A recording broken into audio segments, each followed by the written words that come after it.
Assalamualaikum warahmatullahi wabarakatuh. Bertemu lagi dengan saya Ridho Jonda Putra dengan BP 17230039 jurusan akuntansi. Di video kali ini saya kembali akan mempresentasikan sebuah jurnal yang merupakan tugas dari mata kuliah seminar akuntansi keuangan dengan tema Earning Management. Ini merupakan tugas keempat. Di sini saya akan membahas sebuah artikel dengan judul Earning Management and European Regulation Evidence from Non-Financial Portuguese Companies Listed in Euronext atau Manajemen Laba dan Peraturan Eropa 1606 per 2002, bukti dari perusahaan Portugis non keuangan yang terdaftar di Euronext. Penelitian ini merupakan penelitian dari Agostinho Pereira dan Maria do Seu Gaspar Alves. Baik, langsung saja kita bahas. Yang pertama, teori yang terkait dengan tema yaitu konsep manajemen laba didukung oleh gagasan bahwa manajer dapat mengubah hasil yang akan dilaporkan menggunakan derajat kebebasan yang berbeda dalam pelaporan keuangan atau memilih atau tidak melakukan transaksi dan memodifikasi persepsi pemangku kepentingan terhadap hasil, merupakan pendapat dari prinsip Markarian dan Poza 2008. Oleh karena itu, dan dengan asumsi bahwa manajer dapat mengubah persepsi tersebut, penting untuk menanyakan alasan yang mengarah manajer untuk melakukan praktik ini. Dalam beberapa tahun terakhir, telah banyak penelitian empiris mengenai motivasi di balik manajemen laba. Kanagaret 6, Lobo, dan Yang 2004, prinsip DKK 2008. Berdasarkan Deco, Sloan, dan Sueneu 1996, ada dua sudut pandang yang berbeda. Salah satunya menyangkut penelitian akademis yang berfokus pada berbagai teori kontrak manajemen laba dan dari mana hipotesis bonus dan hipotesis utang menonjol. Yang lainnya ditekankan oleh praktisi melaporkan peran informasi akuntansi dalam keputusan investasi dan peminjaman pemegang saham dan kreditor. Akibatnya, dua jenis ketidaksempurnaan pasar, asimetri informasi dan konflik keagenan mendukung keberadaan manajemen laba. Namun, literatur yang ada tidak bersifat konsensual. PNS 2001 menyatakan bahwa jika di satu sisi terdapat beberapa ruang lingkup untuk interpretasi manajemen laba sebagai cara pensinyalan karena insentif kontrak, di sisi lain, insentif ini mengarah pada perilaku oportunistik. Jadi, PNS 2001 menyajikan dua teori penjelasan atau pendekatan manajemen laba. Yang pertama, pendekatan oportunistik. Pendekatan ini terletak pada alegori dan percaya bahwa subjektif yang digunakan oleh manajer tidak menguntungkan karena manajemen laba menyebabkan alokasi sumber daya yang tidak efektif dan perubahan ekspektasi investor mengenai arus kas masa depan perusahaan. Teo, Well, dan Wong 1998. Pendekatan yang kedua itu pendekatan informatif. Pendekatan ini berdasarkan pada teori pensinyalan, berpendapat bahwa subjektivitas bermanfaat karena menyampaikan informasi yang kredibel ke pasar yang tidak diketahui oleh pemangku kepentingan, mengurangi asimetri informasi. Dengan kata lain, manajemen laba adalah mekanisme pensinyalan yang kuat di mana informasi orang dalam dapat menjangkau pemegang saham dan publik, menurut Girapon, Miller, Yon, dan Kim 2008. Literatur mengungkapkan bahwa mayoritas di studi manajemen laba difokuskan pada pendekatan oportunistik baik di internasional menurut Benes 2001, Fonseca dan Gonzalez 2008, dan konteks nasional Borrallo 2007, Fernandez 2007, dan Santos 2008. Menurut literatur, manajemen menerapkan kebijaksanaan akuntansi untuk memaksimalkan kompensasi mereka menurut Miseli dan Palepu 2001. Dan perilaku oportunistik seperti itu meningkatkan biaya agensi perusahaan. Menurut Francis Olson dan Sipper 2005, tampaknya biaya agensi perusahaan secara langsung berkorelasi dengan jumlah kebijaksanaan dalam pemulihan prosedur akuntansi perusahaan.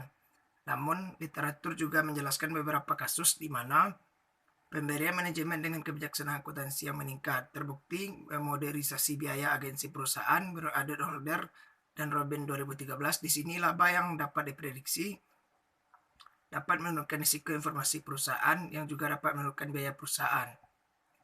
Namun, menggunakan kualitas aktual seperti proxy untuk risiko informasi menurut Francis dan DKK 2005 menunjukkan adanya beberapa heterogenitas dalam perilaku manajer.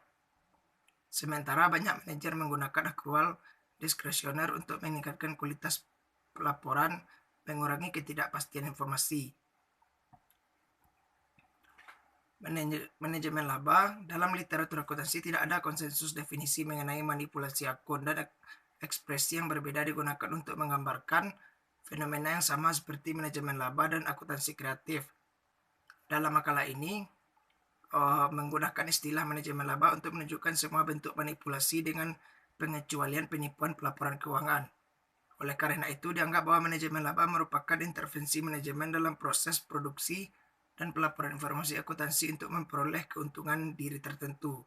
Manipulasi selanjutnya dapat mencakup manipulasi saat ini, dalam arti manipulasi hasil dapat dihasilkan dari pilihan saat yang tepat dan membuat keputusan pendanaan atau investasi menurut Skipper 1989.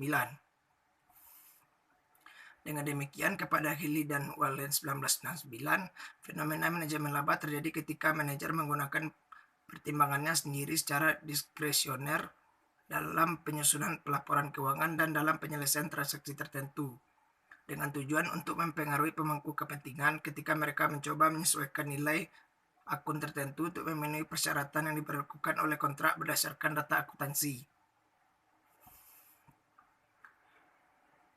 Roney dan Nyari 2008 mengklasifikasikan manajemen laba dalam 3 kelompok berbeda. Yang pertama, putih. Manajemen laba putih menguntungkan meningkatkan transparansi laporan. Yang kedua, grey, mengelola laporan dalam batas kepatuhan dengan standar garis terang atau abu-abu yang dapat berupa oportunistik atau peningkatan efisiensi menurut Ronen dan Nyari 2008. Yang ketiga, hitam. Manajemen laba hitam melibatkan kesalahpahaman absolut kebencian. Ini mengasumsikan praktik yang dimaksudkan untuk salah merepresentasikan atau mengurangi transparansi dalam laporan keuangan.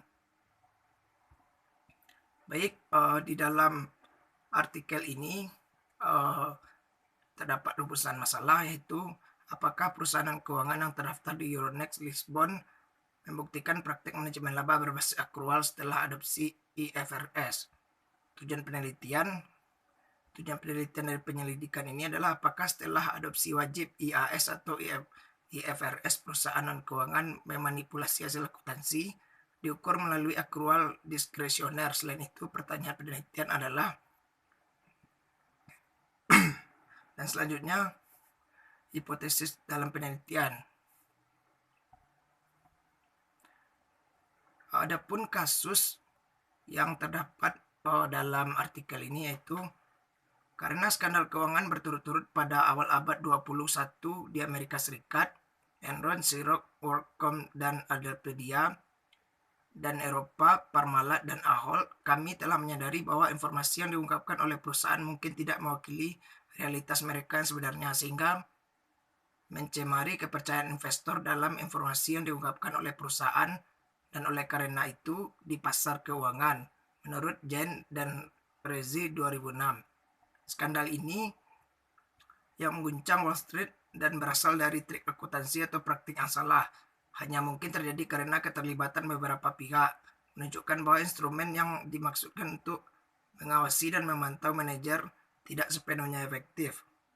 Menurut Jen dan Rezi 2006 dan Jansen 2005, di Uni Eropa, efek adopsi IFRS wajib juga merupakan topik penting menurut Alves dan Antunes 2010-2011. Namun dampak IFRS tetap kontroversial sejak penerapannya, terutama sejak krisis keuangan 2015. Dalam konteks ini, studi tentang isu-isu seperti manajemen laba menjadi relevan.